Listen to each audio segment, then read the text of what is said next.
twongeye kuguha ikaze ku isengesho ribohora official. Kuri wowe udukunda ugakunda ijambo ry'Imana n'amasengesho anyura hano ku isengesho ribohora official, ikaze cyane mwebwe abakoze sabone cyangwa subscribe, muhabwa umugisha. Mwebwe abakora like mugakanda share, muhabwa umugisha.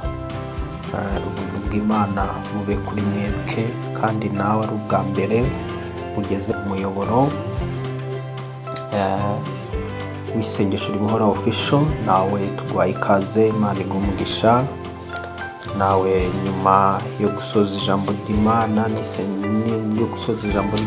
n'isengesho, ntuze kugenda udakoze subscribe cyangwa sabone nyuma yo gufashwa, kugira ngo ubutaha utazongera kuturondera ukatubura. Habwa umugisha n'Imana. Ni kumwe nanjye Pastor Justus, tuje kuganira ijambo ry'Imana. Reka dufate umwanya wo gusenga. Mana y'icyubahiro, Mana iganje mu ijuru no mu isi, Mana yaremye umwana w'umuntu ikamumekera mu mwuka w'ubugingo, umuntu akagira ubugingo buzima. Uwiteka ubera hose icyarimwe, wowe utanezezwa no kubabaza abantu cyangwa kubatera agahinda.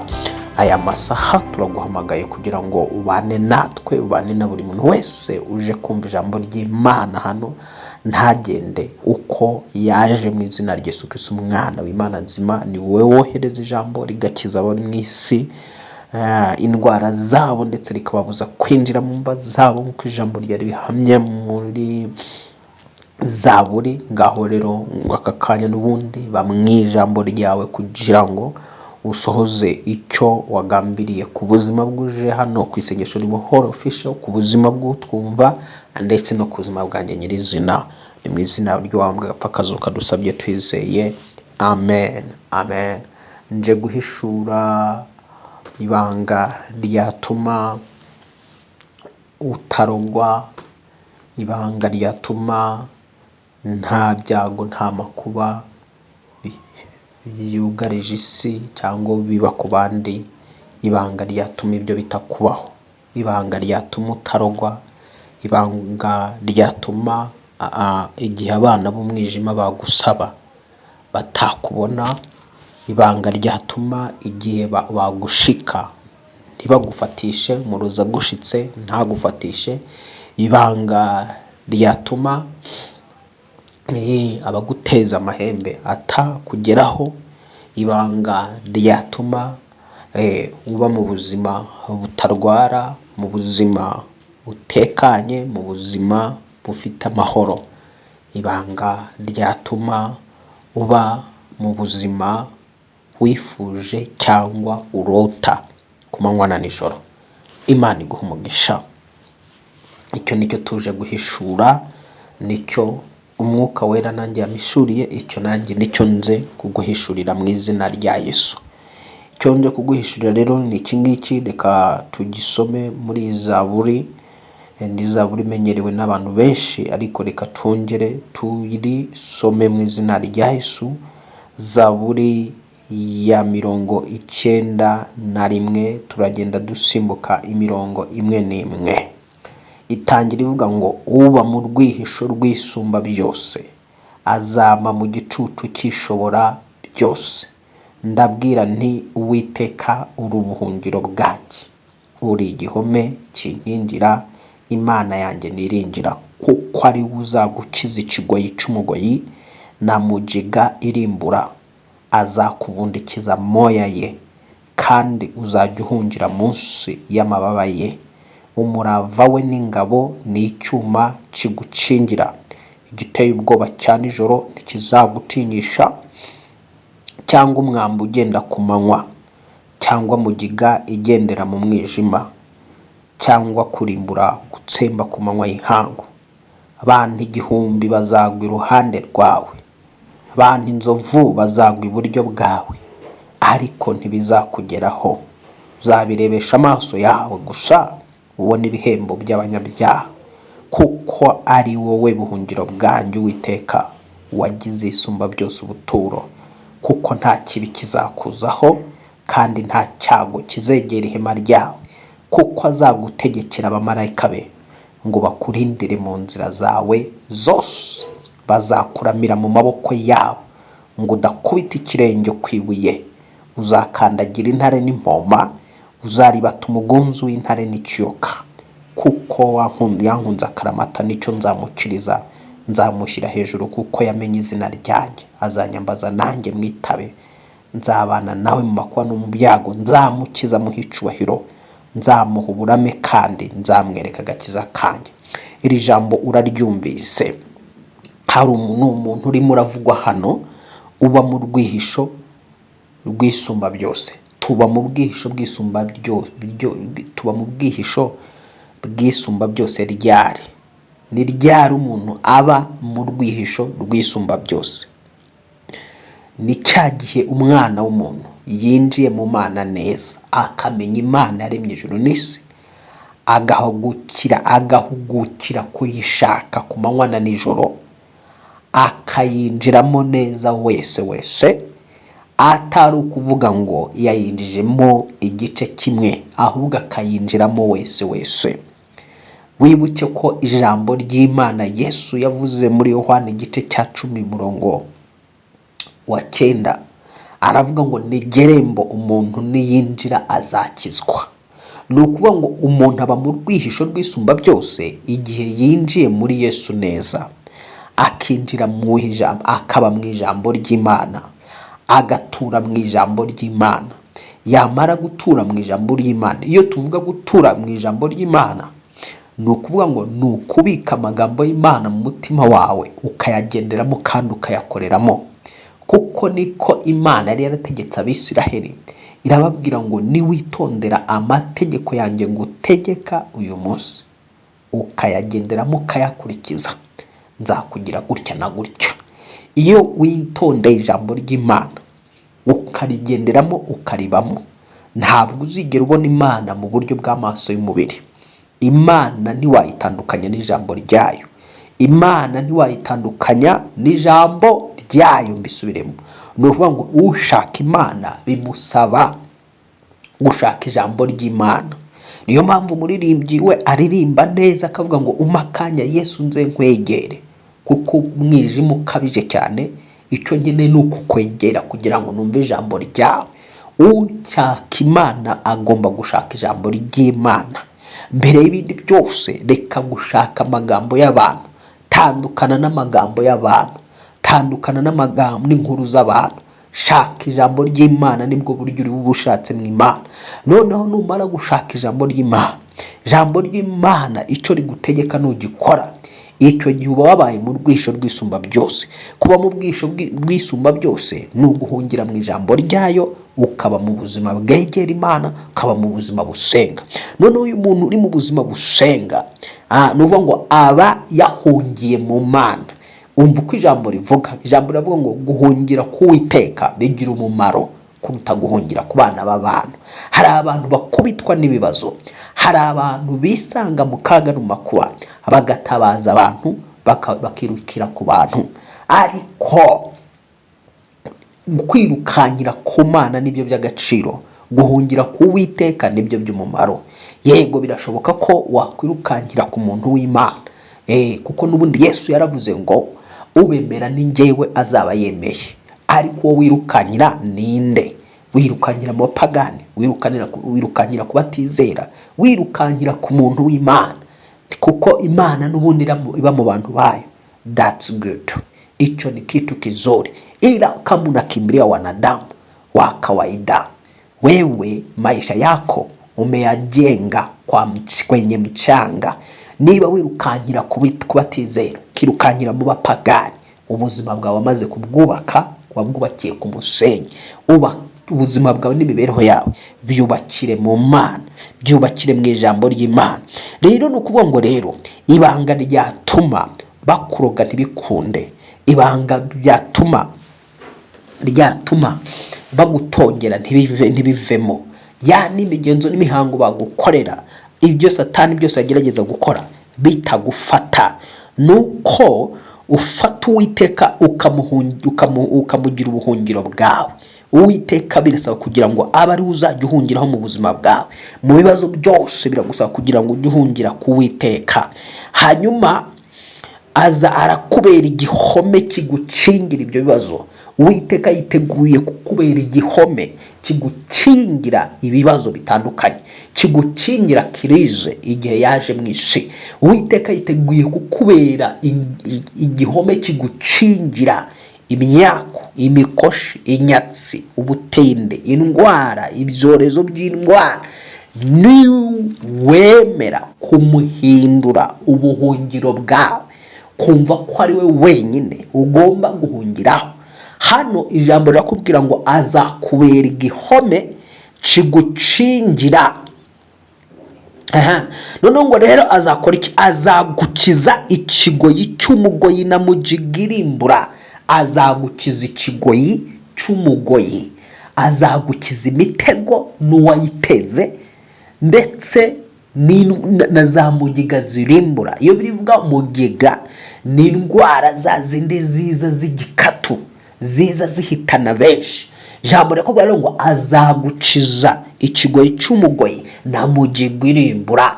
Azagukiza kanseri, azagukiza diyabete, azagukiza imivuduko, azagukiza amapararize, azagukiza ikigoyi cy'umugoyi na mugiga irimbura.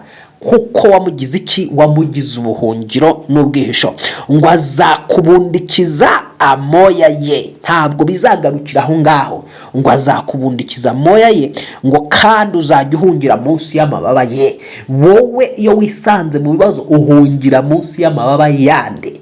Uhungira munsi y'amababa ya mujomba wawe, uhungira munsi y'amababa ya dogiteri, uhungira munsi y'amababa y'abapfumu n'abakonikoni. Uhungira munsi y'amababa yande. Uyu munsi uhindure ibintu, ujye uhungira munsi y'Uwiteka. Kuko hano ijambo rirakubwira ngo nyuma y'ibyo sasa umurava n'ingabo n'icyuma kigukingira. Umurava we n'ingabo yiwe bizakubera icyuma kizagukingira. Umurava w'Uwiteka, umurava w'Uhoraho bizakubera icyuma bihinduka ingabo. Nuvuga ngo hari umurava Imana izashiramo, hari umurava Imana izakoresha ikubere icyuma n'ingabo bigukingira za mugiga, bigukingira amakanseri, bigukingira amadiyabete, bigukingira amahembe, bigukingira ibihoherano, imitongero, ibitegano n'ibindi birozi by'ubwoko bwose Satani akoresha ananiza abana b'abantu. Ndagira ngo ubwire ngo nta burozi Satani ntiyabasha gukora muri iyi si y'abazima, ntiyabasha gukora mu isi y'abariho. Rero Imana irakubwira ngo izakubera igihome kigukingira. Ariko igihe byagenze gute? Igihe wagize Uwiteka ubuhungiro bwawe, igihe wafashe icyemezo cyo kumuturamo no kumubamo, icyo nicyo bikubwira ngo azagira gute? Igiteye ubwoba cya nijoro ntikizagutinyisha. Hari ibintu bishobora kuba ku buzima bw'umuntu biteye ubwoba, ariko ijambo rikakubwira ngo ibyo byaba nijoro ntabwo bizagutinyisha. Impamvu hari ibigukanga, impamvu hari ibigutinyisha, hari ubuzima utarinjiramo, hari ubumana utaraseseramo, hari ubumana utarinjira, hari ahantu utarageraho mu mana, hari ahantu utarinjira neza, hari urutambwe rukiri hanze. Urasabwa kugira ngo intambwe zawe zose uzirindirire mu mana, zihagarare neza mu mana. Nibwo igiteye ubwoba cya nijoro kitazagutinyisha, ngo cyangwa umwambi wa kumanywa. Nihagira umuntu ukoherereza ihembe ari ku manywa, nihagira umuntu ukoherereza umwambi w'ihembe, umwambi w'umutongero, umwambi wa nyabingi, umwambi w'inkuba, umwambi w'ibibazo bitandukanye, ngo uwo mwambi wa kumanywa uzawurindwa. Ngo cyangwa mugiga igendera mu mwijima. Hari igihe abana b'umwijima bagucunga bari mu isi yabo y'umwijima, bagakora ibirwara bitandukanye bakabisunika, bakazamura amajini, bakazamura amashitani, bakayawohereza iwawe, akaza ari mu buryo bw'umwijima udashobora kuyafindura, udashobora gupfa kuyatahura ngo umenye ngo iyi ni imyuka mibi, udashobora gupfa gutahura ibibazo by'ucamo ngo umenye ngo ibi ni abadayimoni bari kubineza. Ijambo rirakubwira rero ngo azakurinda niyo mugiga igendera mu mwijima, azakurinda ibirwara by'ibyorezo byo mu minsi y'imperuka, azakurinda impfu za hato na hato, azakurinda gukenyuka, azakurinda amakisida y'abadayimoni, azakurinda amakisida aterwa n'abarozi, azakurinda impanuka z'ubwoko bwose, azakurinda kwangirika kwa bizinesi yawe, azakurinda kwangizwa umubiri, kwangirika k'umubiri wawe, azarinda kwangirika k'uruhu rwawe, azarinda kwangirika kwa sante yawe, azakurinda umwambi ugendera, umwambi wa kumanywa, azakurinda mugiga igendera mu mwijima, azakurinda ariko azakurinda ururihe umurimo umutuyemo, azakurindira munsi y'amababa ye, azakurindira mu bwihisho bwe kuko wamugize ubuhungiro.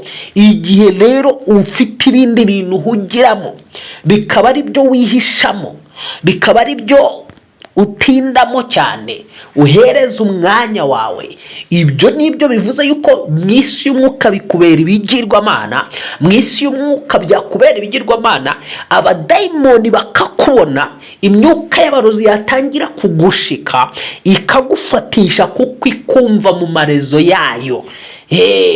Baragukurura bakakumva, barinjira mu buryo bwo mu isi yabo, bahamagara izina ryawe bakumva riritaba, bahamagara ubugingo bwawe bakumva barabufatisha, bakwinjira mu marezo yabo bakumva hari ahantu bakubona, hari ahantu bagufatisha. Yarekura umutongera azamuye umuzimu cyangwa igini, yakoherereza igikombora cy'uburwayi kikagufata, yakwerereza igikombora cy'ubukene cyangwa kinyatsi kikagufata, kuko mu isi y'umwuka wagaragaye mu marezo yabo, wagaragaye mu byaha, wagaragaye mu mico yabo no mu myifatire yabo, bagushitse barakumva, bumva urafatika. Kuki ufatika mu isi y'umwijima? Impamvu ufatika mu isi y'umwijima bakakumva ni ukuvuga ngo ntabwo urajya mu bwihisho bw'isumba byose neza, ntabwo urajya ntabwo urihisha mu mababa y'Uwiteka, ntabwo urahungira mu mababa y'Uwiteka neza. Impamvu mu isi y'umwuka bahamagara izina, bagakora imigenzo n'imihango, bagatamba ibitambo, bakica inkoko, bakica ihene, bakica intama, bakica inka, hanyuma bakamenera amaraso abadayimoni, bakamenera amaraso abazimu, ya maraso bakagenda bayamisha ku mazina yawe no ku bintu biguturukaho, ariko bagenda bakuvuma bakohera, bakuroga bakuvuma bakohera. Impamvu bagufatisha bakagushyira mu icupa bigakunda bagatongera, impamvu bagufatisha bakagushyira ahantu runaka bagataba bigakunda bikemera, hari ahantu ntabwo urinjira urihisha, urahungira mu mababa y'Uwiteka. Nuhungira mu mababa y'Uwiteka barashika bakubure, barahamagara kwa guhamagara kwabo, ya mitongero yabo ihinduka umuyaga, ihinduka ubusa. Muri Yesaya igice cya 10 n'umurongo, muri Yesaya igice cya 8 n'umurongo w'10, aho haravuga ngo imigambi yabo izahinduka ubusa, ngo kandi amagambo bakuvuga ntazagira gute, ngo ntazahama, kuko ndi kumwe nawe, kuko Uwiteka ari kumwe nawe. Imigambi yabo izahinduka ubusa. Hava ngo imigambi yabo izahinduka ubusa. Mu isi y'umwuka rero Satani n'abakozi be iyo bagize icyo bagambirira uri mu bwihisho bw'isumba byose, uri mu gicucu cy'amababa y'Uwiteka. Iyi Satani n'abakozi be iyo bagambiriye mu mitima yabo kugukubitisha igikombora, kukwasa bagukubitishije inkuba, kuba bagutera icumu rya kirozi cyangwa se kisu cyawe, kugutera icyuma cya kirozi. Hari ukuntu umurozi agutera icyuma atagukozeho. Barozi bajya batera icyuma abantu batabakozeho, kumva ikintu kiragusotse nko mu mutima cyangwa mu mbavu, iryo riba ari iki? Ari icyuma cya kirozi. Murozi rwose ashobora kugutera icyuma mu mutima kandi atakubonye mu buryo bw'umubiri, mu isi y'umwuka aho yibereye, ku bicaniro by'abadayimoni, aho ari kumwe n'imyuka y'ikuzimu, aho ari kumwe n'imyuka y'abadayimoni, ahamagara izina ryawe akakwasa, akagutera icyuma mu mutima. Niba rero utari mu mwuka, icyumba kikakwahuranya ugasanga umuntu apfuye akenyutse. Ngizo impamvu ujya wumva abantu bapfuye bagapfa urupfu rw'igikatu, urupfu rutunguranye. Ni ukuvuga ngo bamwe muri bo babishwe n'imbaraga z'abarozi, aho umurozi ashika umutima akaguhamagara, agafata icyuma agahita gusekura mu buryo bw'imigenzo ye, mu buryo bw'imihango ye, hanyuma cya cyuma mu isi y'umwuka kikaba cyakwahuranya mu mutima. Ariko ibyo biba ku muntu utarihisha munsi y'amababa y'Uwiteka, utari mu bwisho bw'isumba byose. Ibyo biba ku muntu utarinjira neza ngo yinjire mu bwisho bw'Imana isumba byose. Ibyo biba ku muntu nk'uwo nguwo utarasesera neza ngo yinjire neza mu Mana. Ariko wamaze kwinjira mu Mana neza, uri mu bwihisho bw'isumba byose, ibyo barabitegura bari mu bwami bw'umwijima. Abarozi baterana aho bateraniye hose, hahandi baba bari mu migenzo yabo n'imihango yabo, aho baba barimo baratamba ibitambo babitambira Satani, bakibwira yuko nibaguhamagara bakagushika bakaguhuza n'iyo migenzo n'imihango yo kuroga no kwica, bashobora kukwicisha ihembe, bashobora kukwicisha igini, bashobora kukwitisha icyuma cya kirozi cyangwa icumu rya kirozi, cyangwa se bashobora kugukubitisha amakirize. Bagerageza bagiye kuzamura dayimoni ngo ikwizingira biguteze kirize. Ijambo rirambwira ngo Imana ihita imanuka igahindura ya migambi yabo ubusa, yihindura ubusa. Batangira kurekura amagambo ameze nk'amacumu n'ibiki, ya magambo ngo ntahame ayo bakuvugaho agahinduka ubusa, kuko Uwiteka ari kumwe nawe.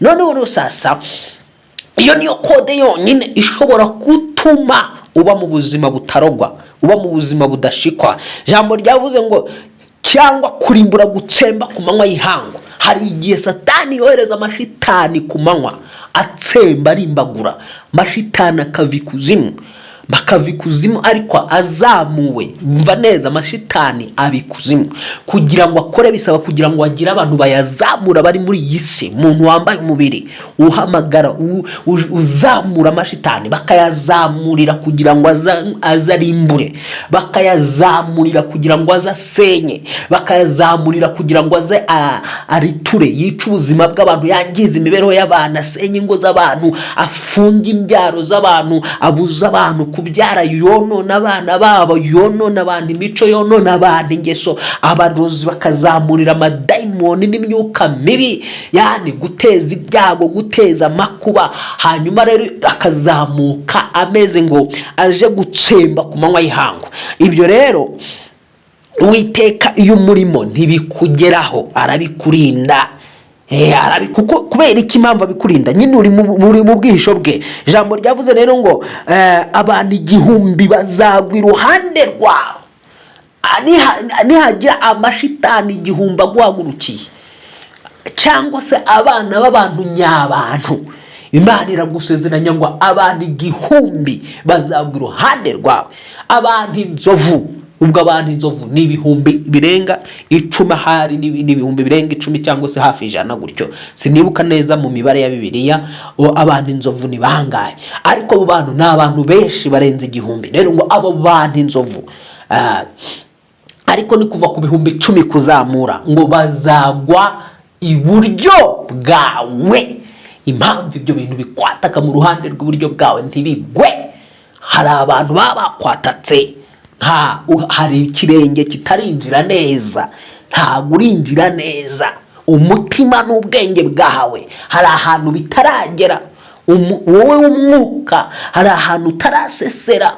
Injira neza, ibirenge byawe byose nibive hanze, nibyinjire neza.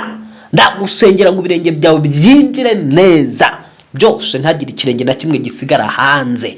Ube mu bwisho bw'isumba byose mu izina rya Yesu Kristo, kugira ngo aya masezerano yose agusorereho, kugira ngo ibi bintu byose bitazakugeraho. Ibyo twavuze haruguru ntabwo Imana yifuza ko bikugeraho, iragukunda. Irakubwira ngo uzabirebesha amaso yawe ubone ibihembo by'abanyabyaha. Za mugiga uzajya uzireba ku bandi, ibyo birwara uzajya ubibona ku bandi, byago n'amakuba uzajya ubibona ku bandi, ngo ubirebeshe amaso yawe, ariko ntibizakugeraho. Ubukene n'ubutindi, kubura icyo kurya n'icyo kunywa, na ya mibereho ikabije yayindi igutesha agaciro, kwambura agaciro, ibyo ngo uzajya ubibona ku bandi, ariko ntibizakugeraho, kuko ari wowe buhungiro bwanjye Uwiteka. Umuntu bitazabaho ni umuntu wagize Uwiteka ubuhungiro bwe. Nongere nkubaze, niki iyo uhuye n'ibibazo uhungira kuri nde? Niki wagize ubuhungiro? Aho ni wasanga waragize ubuhungiro imbuga nkoranyambaga, aho ni wasanga waragize ubuhungiro za filimi, aho ni wasanga waragize ubuhungiro indirimbo zo mwisi, aho ni wasanga waragize ubuhungiro televiziyo, aho ni wasanga waragize ubuhungiro abana b'abantu. Niki wagize ubuhungiro? Aho ni wasanga waragize ubuhungiro imiti yo mu bapfumu, ariyo wizereramo, ariyo ukoreramo.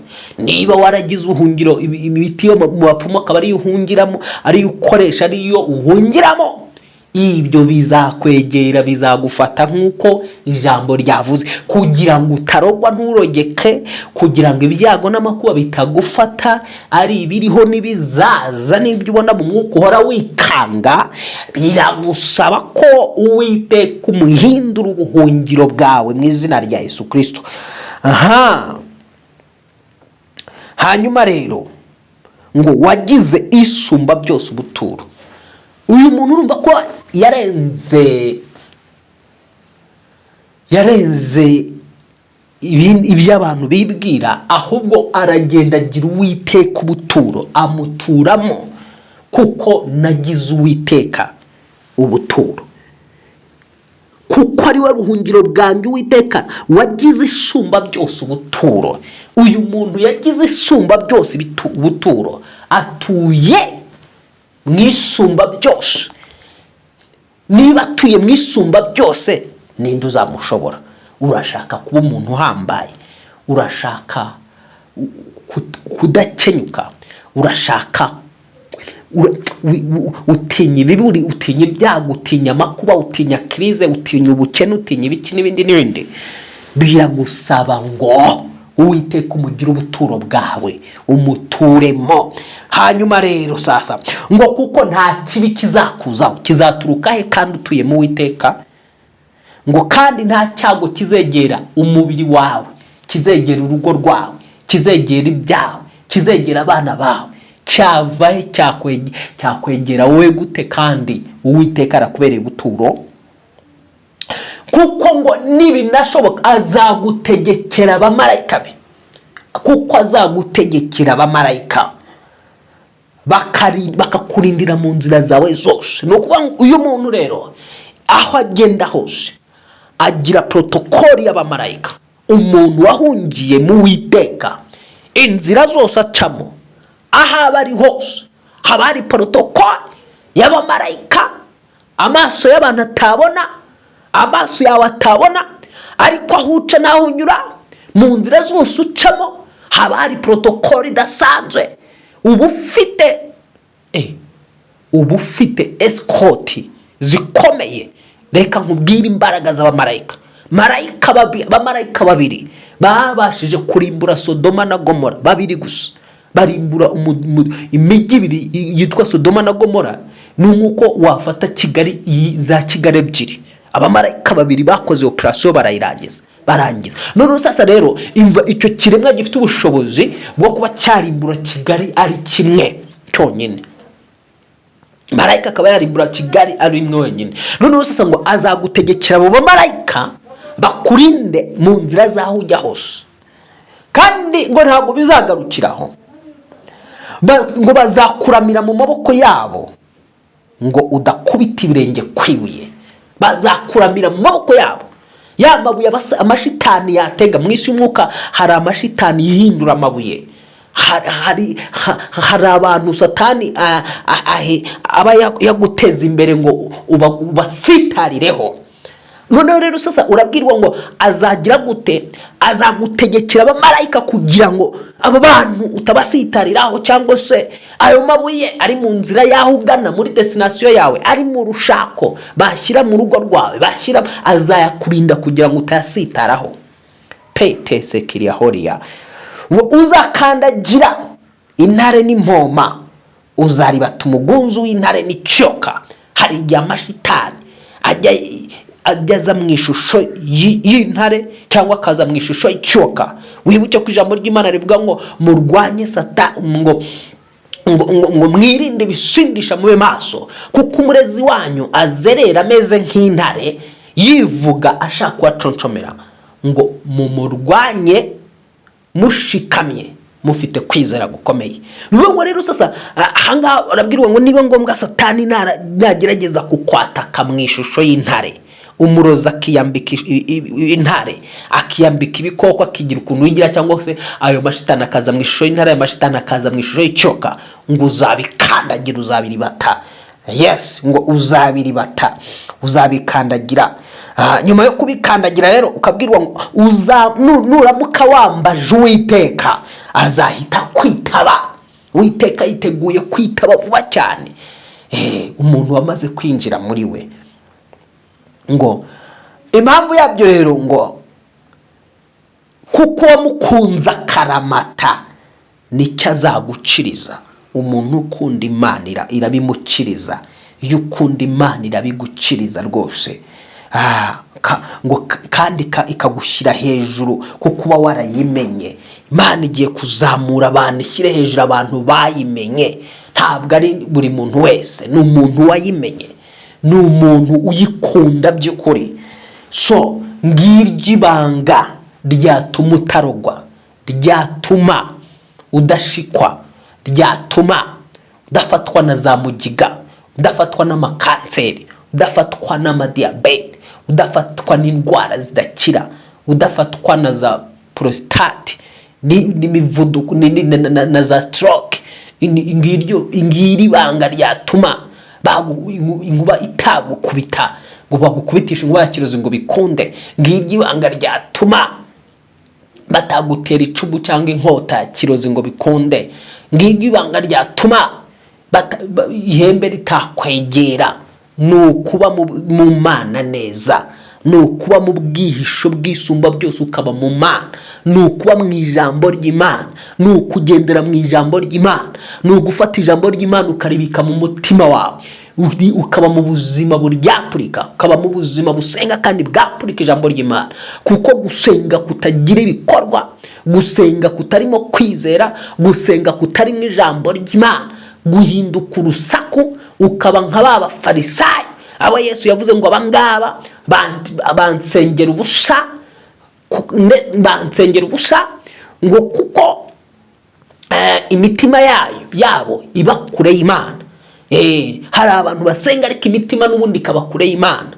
Ntabwo umutima ugomba kuba kure y'Imana, ugomba gutura mu Mana, ubwenge bwawe bugatura mu Mana. Umutima wenda gusengera ngo wimuke uve mu gahinda uture mu Mana mu izina rya Yesu Kristo. Umutima wenda usengera kugira ngo wimuke uve mu maganya uture mu Mana mu izina rya Yesu Kristo. Umutima wenda usengera kugira ngo wimuke uve mu magambo winjire uture mu ijambo ry'Imana mu izina rya Yesu Kristo. Ndasengera umutima wawe ngo wimuke uve mu guca imanza no mu kutababarira, wicare mu Mana mu izina rya Yesu Kristo. Ndasengera umutima wawe ngo wari warabaye kure y'Imana ugaruke winjire mu Mana neza. Iyo umutima w'umuntu wuzuye intimba, wuzuye agahinda, wuzuye amaganya, wuzuye kwiheba, wuzuye kwitotomba, wuzuye ubwoba, wuzuye ibifilimi ureba nibyo bipakiye mu mutima, ibyo umuntu nibyo bipakiye mu mutima we, inkuru yumva ku mbuga nkoranyambaga zitari inkuru z'ijambo ry'Imana nizo zipakiye mu mutima. Uwo muntu umutima niyo yasenga, gusenga kwe guhinduka urusaku, gusenga kwe guhinduka ibigambo, guhinduka icyuka n'ikiyaga n'umuyaga, aba ari kure y'Imana. Ntabwo ayo masengesho agira aho afata. Isengesho lipenya, yani lenye upenyo, yani maombi yenye mpenyo wa ajabu, ni maombi ya moyo ambao umejaa neno la Mungu. Ico nico kintu cyagufasha kuba mu buzima bunesha, nicyo kintu cyatuma izina ry'Uwiteka agushira hejuru, kuko wamenye izina rye. Nicyo cyatuma umwambaza akakwitaba akabana nawe mu byago no mu makuba. Nicyo cyatuma agukiza akaguha icubahiro. Dore cyatuma agukiza akaguhaza uburame, akakwereka agakiza ke, nuko wimuriye ubuzima bwawe mu Mana. Imibereho yawe yose wayimuriye mu Mana, uyituza mu Mana. Imurira imibereho yawe mu Mana, imurira ubuzima bwawe mu Mana. Kandi nongere ngusobanure, mu buzima bwawe bwimurire mu Mana bisobanura kubwimurira mu ijambo ryayo. Imana ntiwayitandukanya n'ijambo ryayo. Nongere mbisubire, imurira ubuzima bwawe mu ijambo ryayo, hanyuma ujye ukora ibyo ijambo ry'Imana rikubwira. Nirikubwira gutanga utange, nirikubwira gutanga 1/10 gitange, nirikubwira gutanga amaturo yatange, nirikubwira gusenga usenge, nirikubwira kureka ibintu runaka ubireke. Uko niko kuba mu Mana. Nongere mbise, kuba mu Mana ni ukuba mu ijambo ry'Imana. Ijambo ry'Imana ryakubwira gusenga ugasenga, ryakubwira kwiriza ubusa ukeriza ubusa, ryakubwira gutanga ugatanga, ryakubwira gutura ugatura, ryakubwira gutanga 1/10 ukagitanga, ryakubwira gukunda ugakunda, ryakubwira icyo rikubwiye ukagikora. Uwo ni uwo muntu uba wihishe mu bwisho bw'isumba byose, ari mu Mana. Uwo rero niwe Imana izahazurame ikamwereka agakiza kayo. Imana y'amahoro iguhe umugisha, Imana y'amahoro ikugire neza.